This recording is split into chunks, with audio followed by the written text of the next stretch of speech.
नमस्कार, मैं डॉक्टर स्नेहा खरे शंकराचार्य नेत्रालय परिवार से आप सबका अभिनंदन करती हूँ। आज मैं मरीजों की शिक्षा के लिए कुछ बातें बताना चाहती हूँ, विशेषकर उन मरीजों के लिए जिनका हाल ही में मोतियाबिंद का ऑपरेशन हुआ है। आप जानते हैं कि ऑपरेशन के दौरान एवं ऑपरेशन के बाद सभी परिजन एवं मरीज काफ़ी डरे हुए रहते हैं। उनके मन में अनेक प्रकार की शंकाएं होती हैं। क्या परहेज करना चाहिए, आंखों को किस प्रकार से साफ करना चाहिए, क्या क्या दवाइयाँ डालनी चाहिए, ये सब बातें वे बार बार पूछते रहते हैं। उन्हें काफ़ी सारे संदेह होते हैं। उन सभी शंकाओं को दूर करने के लिए आज मैं आपको कुछ बातें बताना चाहती हूँ। सबसे पहली बात, जब मरीज का ऑपरेशन हो जाता है उसके बाद उन्हें जब आराम के लिए ले जाया जाता है, मरीज को आराम से लेटने दें। उन्हें 2-3 दिन तकिया ना रखें। अगर बताया गया हो तो करवट ना दिलाएं। किसी किसी मरीज को पट्टी बांधी रहती है, एक दिन के लिए वो पट्टी बंधी रहेगी, अगले दिन पट्टी खोलकर दवाइयाँ जैसे कि आपको बताई जाएंगी वो डालना शुरू कर देंगे। मरीज के आँख के आजू बाजू विशेष सफाई रखनी है। जब आप ड्रॉप डालें तो उसके पहले हाथों को अच्छी तरह से धोएं, फिर ड्रॉप को लें और उसके बाद ड्रॉप का जो ढक्कन होता है, ढक्कन के अंदर एक पतली सी सुई होती है, उससे ही ड्रॉप का नोजल खोलें। कोई भी सेफ्टी पिन या पिन आदि से उसे खोलने की कोशिश ना करें, इससे दवाई संक्रमित हो सकती है।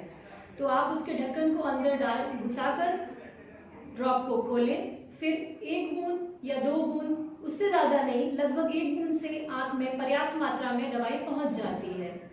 फिर अगर आपको 1 से ज़्यादा दवाइयाँ डालने के लिए बोला गया है तो 2 दवाइयों के बीच में 2 से 3 मिनट का अंतर रखें। इससे दवाई आँख के अंदर अच्छी तरह से पहुँच जाएगी, उसके बाद ही दूसरी दवाई डालें।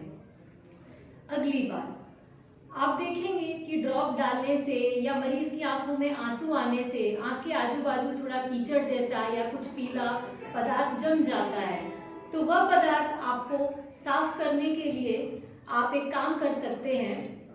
आप थोड़ा साफ पानी लें, उसे उबाल लें, फिर उसे उतना ठंडा होने दें जब तक वह त्वचा पर सहन करने जितना हो जाए। मेडिकल स्टोर से साफ रुई लें, धुले हुए हाथों से उस रुई को पानी के अंदर डालें, उसे निचोड़ें और फिर आँख को हल्के हाथों से बाहर बस साफ कर लें। इससे आप आँख साफ भी रख पाएंगे और आपको अलग से पानी भी नहीं लगाना पड़ेगा। मरीजों को अधिकतर ऑपरेशन के लगभग 1 माह तक पूरी तरह से नहाने की छूट नहीं दी जाती है, अर्थात उन्हें बोला जाता है कि वह गर्दन के नीचे से नहाएं, या फिर महिलाएं हैं जिन्हें बाल धोने का ज़्यादा दिक्कत हो रही है तो कोई व्यक्ति उनकी सहायता करे और हाथों से बालों को पीछे करके पीछे उनके बाल धो सकते हैं। ध्यान रहे आँख के ऊपर से पानी ना जाए। तीसरी बात, खाने को लेकर मरीजों में बहुत सारी शंकाएं रहती हैं। क्या खाना चाहिए, क्या नहीं खाना चाहिए, क्या परहेज करना चाहिए। तो उन्हें मैं बताना चाहूँगी कि जो मरीज बीपी, शुगर या किसी प्रकार की एलर्जी से पीड़ित हैं तो उन्हें अपने रोग के अनुसार परहेज करना चाहिए। आज के स्थिति में मोतियाबिंद के ऑपरेशन के बाद कुछ विशेष परहेज नहीं करवाया जाता। आप जो भी आपके शरीर को सूट करता हो और आपके पसंद का खाना हो, अच्छा खाना खाएं। ऐसा नहीं है कि आपको 1 महीने तक दलिया और खिचड़ी ही खाना है। आप भरपूर मात्रा में पौष्टिक भोजन ले सकते हैं, फल, दूध, दालें, जो भी आपको अच्छा लगे आप वो सारी चीज़ें खा सकते हैं। ऑपरेशन के बाद मरीज पूछते हैं कि हमें कब कब अस्पताल आना रहेगा। तो अगर आपकी अगले दिन छुट्टी की जाती है तो उस समय आपको एक बार जांच की जाती है, फिर आपको 1 हफ्ते के बाद दिखाने के लिए आना पड़ता है और उस समय आपकी जांच के बाद कुछ दवाइयाँ बदली जाती हैं। उसके बाद आपको 3 और हफ्ते के बाद, अर्थात ऑपरेशन का जब पूरा 1 महीना हो जाता है, उसके बाद आपको एक बार फिर से जांच के लिए आना पड़ता है। तब आपको चश्मे का नंबर दिया जाता है और काला चश्मा पहनने से आपको मुक्ति मिल जाती है।